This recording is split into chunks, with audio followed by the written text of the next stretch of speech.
In a cozy little workshop, sunlight streamed through the window, casting warm rays over wooden tools and tiny shavings on the floor. The air smelled of fresh cut wood.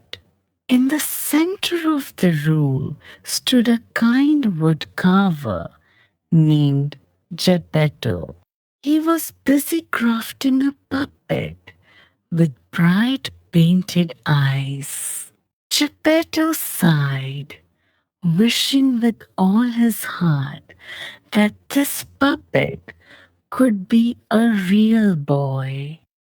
That night, the moon shone brightly in the sky, bathing the workshop in a soft, silvery light.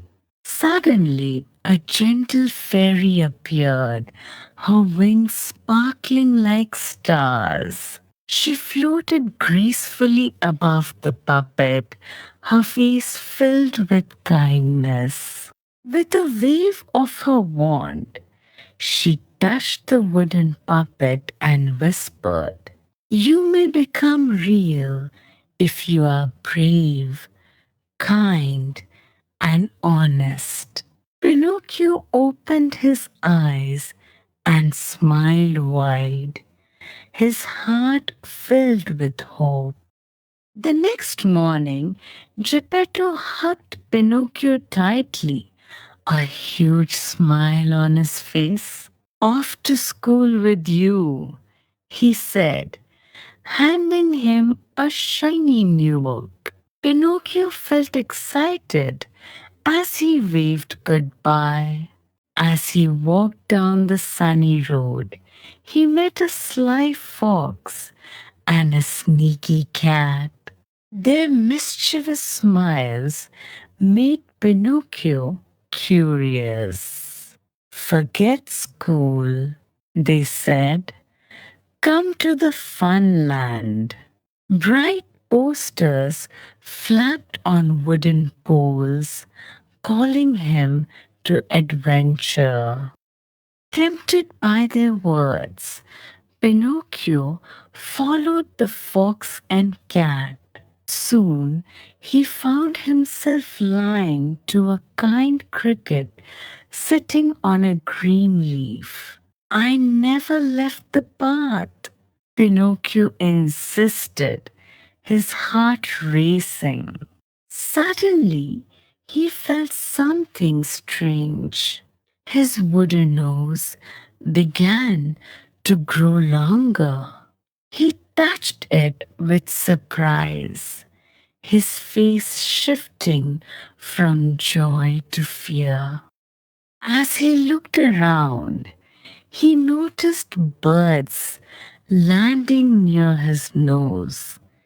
Curious about the strange sight, Pinocchio sat down under a tall tree, feeling sad.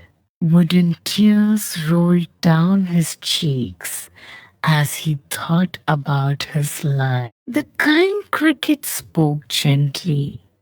"Tell the truth and make better choices."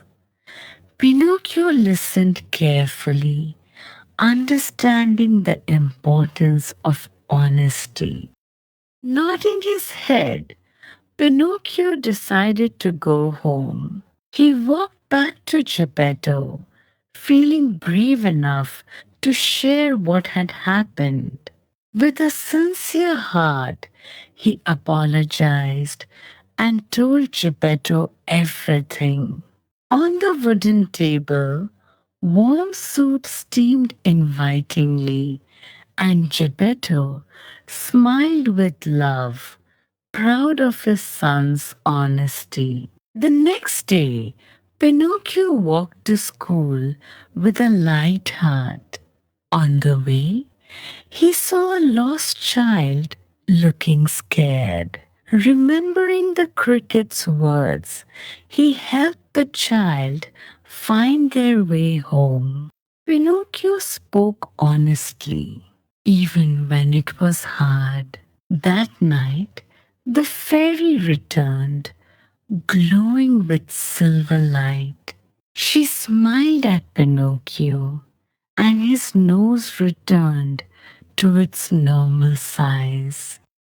As Pinocchio felt warmth spreading through his wooden fingers, he realized something amazing. They were soft and warm.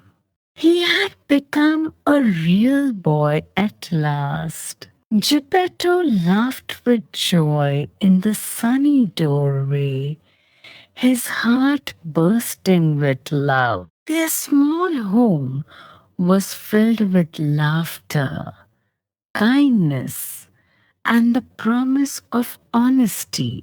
Pinocchio learned that lies only bring trouble, while truth and kindness